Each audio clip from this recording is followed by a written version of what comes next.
একটা জিনিস আজও পর্যন্ত ক্লিয়ার হলো না, কারা কারা যোগ্য আর কারা কারা অযোগ্য, তাদের রোল নাম্বার কত, তাদের নাম কারা কারা। টেন্টেডরা পরীক্ষায় বসতে পারবে না, এটা সুপ্রিম কোর্ট বলে দিল। সুতরাং আজকে যে হাইকোর্ট বলছে, এটা সুপ্রিম কোর্টের রিভিউ পিটিশন অলরেডি এই ব্যাপারে অলরেডি আপনাকে দিক নির্দেশ করে দেওয়া হয়েছে। যারা অযোগ্য তাদেরকে টাকা ফেরত দেওয়ার কথা বলা হয়েছিল। এখন রাজ্য সরকার এখানে একটা বড় চাল খেললো যে যদি অযোগ্য আর যোগ্যকে গুলিয়ে দেওয়া যায়, যদি তাদের মধ্যে একটা গন্ডগোল সৃষ্টি করে দেওয়া যায়, তাহলে বোধহয় আর কাউকে টাকা পয়সাও ফেরত দিতে হবে না। আমি মনে করি যে আরো অনেক ডামাডোল তৈরি হবে। এবং আজকে যদি রাজ্য সরকার কাউকে অযোগ্য বলে ঘোষণা করে, গন্ডগোল তো হবেই, পাশাপাশি আরো মামলা হবে যে সে প্রশ্ন করবে যে কিভাবে সে অযোগ্য। এখানে কোর্ট অবমাননার মতন একটা অপরাধ করে চলেছে দিনের পর দিন। এই ধরনের স্টুডেন্টগুলোর মানে এই ধরনের শিক্ষকগুলো যারা চিরিংবাজি করে রাজ্য সরকারের লোকদের টাকা পয়সা দিয়ে চাকরি পেয়েছে, তাদের বাঁচানোর জন্য এবং নিজের মন্ত্রিসভার লোকজনদের বাঁচানোর জন্য।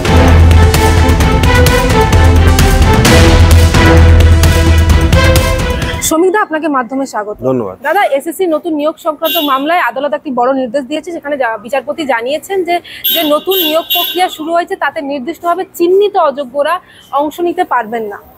দেখুন, আমি আপনাকে একটা কথা বলি, মনে করিয়ে দিই আপনাকে, যে হাইকোর্টে যে রিভিউ পিটিশন রাজ্য সরকার ফাইল করেছিল এই সুপ্রিম কোর্টে, তাতে ফার্স্ট যে হিয়ারিং হয়েছিল সেই হিয়ারিংয়ে কিন্তু সুপ্রিম কোর্ট এটা ক্লিয়ার করে দিয়েছিল যে নতুন করে যারা টেন্টেড মানে যাদের নাম রয়েছে তারা কেউ বসতে পারবে না। কিন্তু এইখানে একটা ভয়ঙ্কর রকম মানে রাজ্য সরকারের কি বলবো চালাকি বলতে পারেন বা চিটিংবাজি বলতে পারেন, যেটা হাইকোর্টের আজকের বিচারেও ক্লিয়ার হয়নি বা সুপ্রিম কোর্টেও সেটা এখনো ক্লিয়ার হয়নি।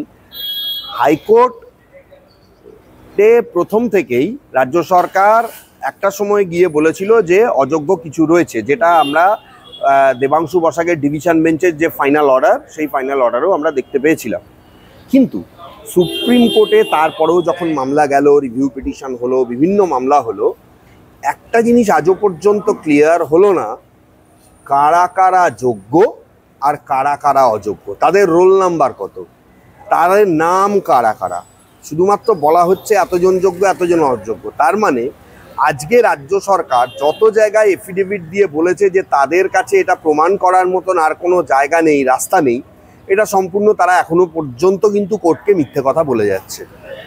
আপনাদের অবগতির জন্য আমি একটা কথা বলতে পারি যে যারা ধরুন যোগ্য তাদের ক্ষেত্রে কিন্তু সুপ্রিম কোর্ট পরিষ্কারই কিন্তু এই যে ফাইনাল যে রায় দিয়েছিল, মানে হাইকোর্ট দেওয়ার পরে সুপ্রিম কোর্ট যে আবার রিভিউ পিটিশন করে যে রায় দিয়েছিল, তারা বলেছিল যে 31শে ডিসেম্বরের মধ্যে পরীক্ষা নিতে হবে।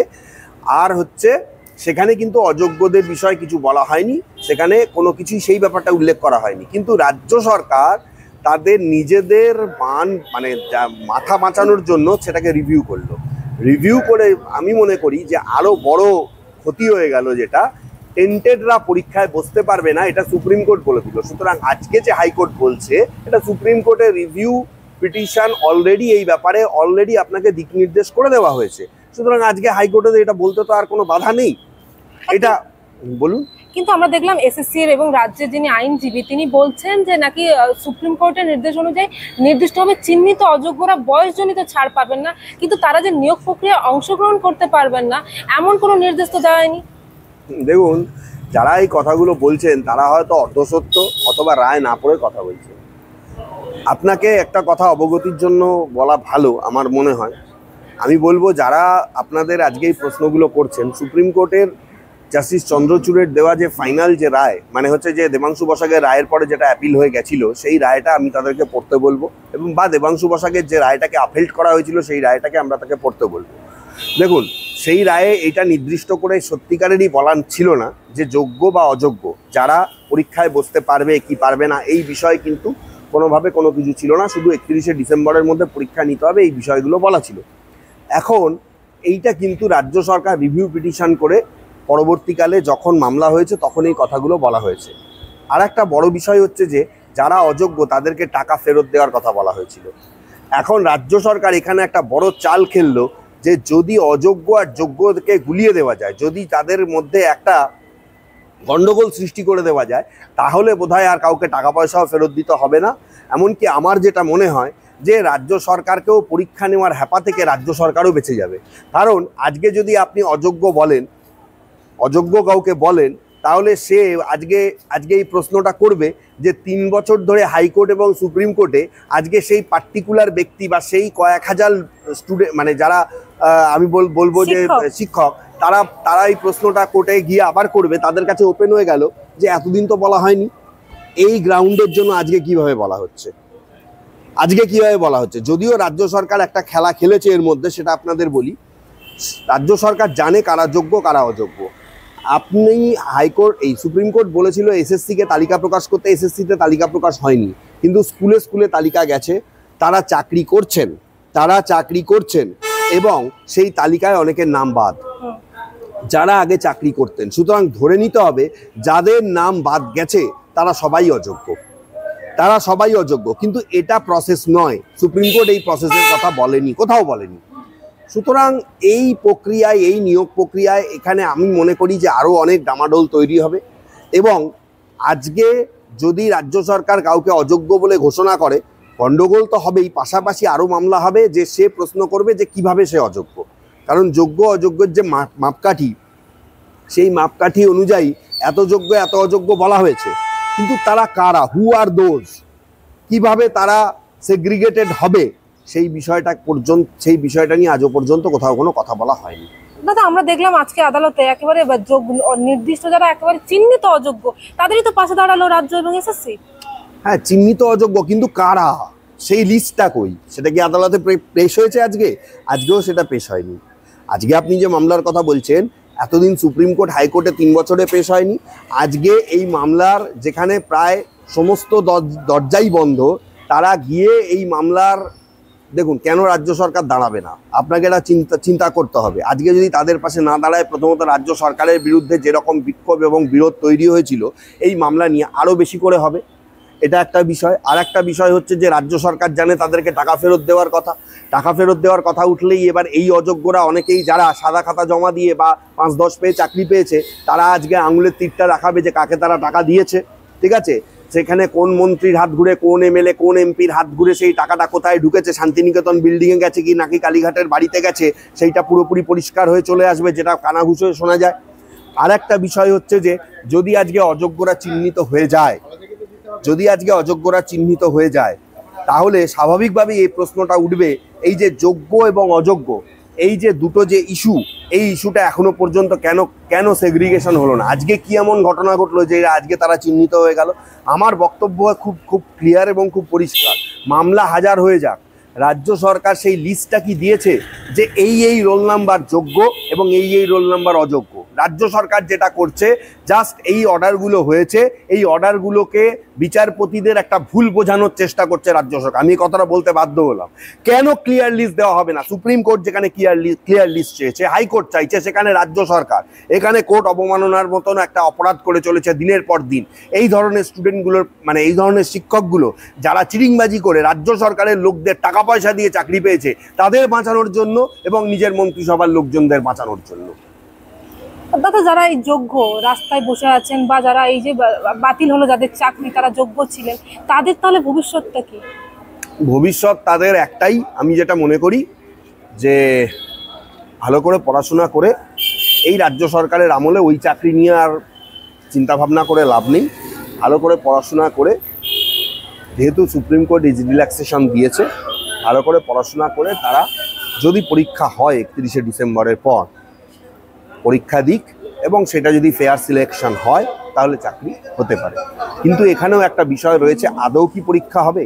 রাজ্য সরকার ফর্ম ফিল আপের কথা বলেছে, ফর্ম ওয়েবসাইটে দেওয়ার কথাও বলেছে, ফর্ম হয়তো বিক্রিও শুরু হবে, কিন্তু আদৌ কি রাজ্য সরকার পরীক্ষা নেওয়ার মতন পরিস্থিতিতে যেতে পারবে? কারণ সুপ্রিম কোর্ট যেখানে বলেছে যারা টেন্টেড তারা পরীক্ষায় বসতে পারবে না, তাহলে যদি আজকে টেন্টেডরা পরীক্ষায় বসে, তাহলে সেদিক থেকে সেখানে যদি হয়, তাহলে কিভাবে রাজ্য সরকার পরীক্ষা নেবে? তখন তো সেই পরীক্ষার উপরে স্থগিতাদেশ চেয়েও মামলা হবে। কিন্তু আজকে তো একবারে আদালত জানিয়ে দিল যারা অযোগ্য চিহ্নিত তারা যদি ফর্ম ফিল আপ করেও থাকেন তাহলে সেই ফর্ম ফিল আপ বাতিল হবে। আপনি এটা কেন বারবার বুঝতে পারছেন না? আদালত এর আগেও সে কথাটা বলেছিল, ফর্ম ফিল আপ বাতিল হবে, সুপ্রিম কোর্ট ফার্স্ট রিভিউ অ্যাপ্লিকেশনেই বলেছে। কিন্তু চিহ্নিত কারা? আমি বলে দিলাম আপনারা 10 জন রয়েছেন, তার মধ্যে আপনারা 5 জন পাস করেছেন, 5 জন করেননি, কিন্তু আমি কারোর নাম বললাম না, বা ইন দ্য মিন টাইম বলা হলো যে এই 10 জনকেই এখন দেওয়া হলো, বা পরবর্তীকালে দেখা গেল এর মধ্যে 3 জন অন্যায়ভাবে কোনো একটা পোস্ট হোল্ড করে আছে বা চাকরিটা পেয়েছে, কিন্তু কোন 3 জন আমি সেই নামটা বললাম না, সেই পার্টিকুলার ব্যক্তি তার রোল নাম্বার কি সেইটা বললাম না। সেইটা যতক্ষণ পর্যন্ত না হচ্ছে ততক্ষণ পর্যন্ত সেগ্রিগেশন ইজ ফেক, এবং ততক্ষণ পর্যন্ত এইটা নিয়ে মামলা হবে এবং এই ইস্যুটা কখনো স্থির হবে না। এবং যতক্ষণ না পর্যন্ত স্থির হবে, মামলা চলাকালীন প্র্যাকটিক্যালি পরীক্ষা হওয়াটাও আমার কাছে অন্তত কঠিন বলেই মনে হচ্ছে। মানে আপনি বলছেন এই যে নতুন নিয়োগের যে পরীক্ষা সেটা একেবারে অতই জলে? খানিকটা তো তাই মনে হয়, কারণ সুপ্রিম কোর্ট এখন যদি চাপ দিয়ে বা অন্যান্য এই রিভিউ পিটিশনের হিয়ারিংয়ে যদি লিস্টটা বার করাতে পারে রাজ্য সরকারের কাছ থেকে, তাহলে অবশ্যই পরীক্ষা হওয়ার চান্স থাকবে। কিন্তু রাজ্য সরকারও জানে লিস্টটা বার করলে আরো বড় মানে কি বলবো, দুর্নীতির গহ্বর খুলে যাবে। কারণ সেই লিস্টটা বার করলে যাদের নাম যাবে, প্রথমত তারা চ্যালেঞ্জ করে আসবে যে এই 3 বছরে হাইকোর্ট সুপ্রিম কোর্টে তাদেরকে একবারও বলা হলো না যে পার্টিকুলার সেই আমি ধরে নিলাম যে বলে দিল যে 10 জন অযোগ্য।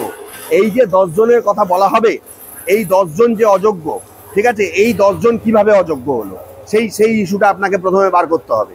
হ্যাঁ, এবার সেই যে 10 জন তারা তখন চ্যালেঞ্জ করবে কোন গ্রাউন্ডে তাদেরকে আজকে অযোগ্য বলে ঘোষণা করা হলো। তারা তো মনে করে তারা যোগ্য, ঠিক আছে। এরপরে যদি ধরে নিন কেউ অযোগ্য, ঠিক আছে, বিভিন্ন ইস্যুতে প্রমাণও হলো, তখন সে একটা অন্য ইস্যু নিয়ে আসবে যে আমাকে বলা হয়েছিল এত টাকা দিতে, আমি অন্যায় করেছি, ভুল করেছি, কিন্তু অমুক এমএলএ, অমুক এমপি বা অমুক মন্ত্রী হাত দিয়ে টাকাটা আমি পাঠিয়েছি, টাকাটা তৃণমূলের এই নেতা খেয়েছে, পরিষ্কার কথা। সুতরাং সেইখানে আরো বড় দুর্নীতির সৃষ্টি হবে। সামনে ভোট, ডিসেম্বর মাসের মধ্যে পরীক্ষা নেওয়ার কথা, ডিসেম্বর পেরোলেই বোধহয় 1-2 মাসের মধ্যে ভোট হবে বা এপ্রিল মাসের মধ্যে ভোট হবে। সুতরাং রাজ্য সরকার দেখছে তার পায়ের নিচের মাটি আস্তে আস্তে সরে যাচ্ছে, সুতরাং সেটা এখন চিন্তা ভাবনা করে তারা কাজকর্ম করছে। ভোট অবমাননা তারা রীতিমতোভাবে করছে, এবং লিস্ট তারা যতক্ষণ না প্রকাশ করছে ততক্ষণ এই ডিলেমা চলবে, এবং রাজ্য সরকার চায় এই ডিলেমাটা 26 সাল অবধি চালিয়ে গিয়ে ভোটটা কোনো রকমে কভার করে আবার লোকের সঙ্গে চিটিংবাজিটা করবে।